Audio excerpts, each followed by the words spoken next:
5 რამ, რაც საკუთარი ბიზნესის დაწყება მასწავლა. პირველი, მზად იყავი წარუმატებლობისთვის.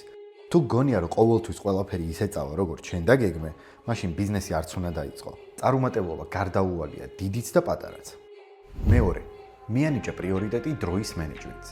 დრო ყველაზე მნიშვნელოვანი რესურსია. თუ მის სწორად გადანაწილებას არ ისწავლი, ვერაფერს მოასწრებ. მესამე, დააფასე შენი გუნდი.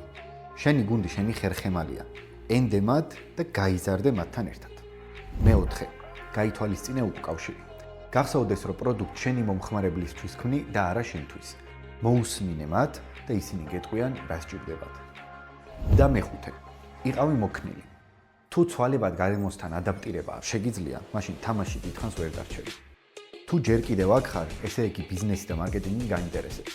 დაგვაფოლოვე მეტი საინტერესო კონტენტისთვის.